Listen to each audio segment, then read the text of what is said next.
Hello everyone, আসসালামু আলাইকুম। আমার প্রতিদিনই সকালে ভর্তা, ভাত, শাকসবজি এগুলা করতেই হয়। তো আজকে আমি লাউর শাক ভাজি করব।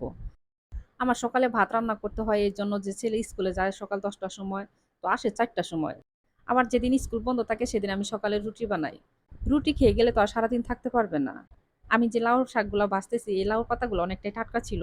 তো রাতে নিয়ে আসছে তার জন্য আমি রাতেই কেটে রাখছি। তো এখন আমি ভাজি করব। লাউ শাক ভাজি খেতে সবথেকে বেশি ভালো লাগে। আর শীতের সময় যদি লাউ শাক ভাজি করা হয় তাহলে দেখবেন যে ৪-৫ টার মতো সিম দিবেন। লাউ শাক ভাজির মধ্যে যদি ৫-৬ টার মতো সিম দেন তাহলে দেখবেন যে লাউ শাক ভাজির স্বাদটা দ্বিগুণ হবে।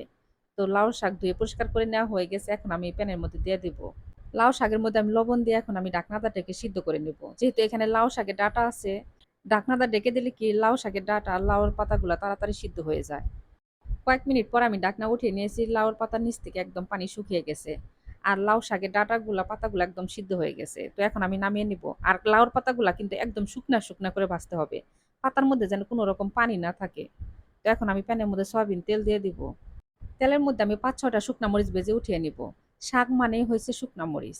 আর শুকনা মরিচ ছাড়া শাক তো অসম্পূর্ণ। যেকোনো শাকই ভাজেন না কেন শুকনা মরিচ না থাকলে কিন্তু শাক তেমন একটা মজা লাগে না। শুকনা মরিচ ভেজে উঠিয়ে নিয়ে এসে প্যানের তেলের মধ্যে আমি দিয়ে দিব রসুন কুচি, আর দিয়ে দিব পেঁয়াজ কুচি, আর দিয়ে দিব ২-৩ টার মতো কাঁচা মরিচ। আমি একটু কাঁচা মরিচ দিলাম, একটু ঝাল, ঝাল হবে তো খেতে ভালো লাগবে তার জন্য।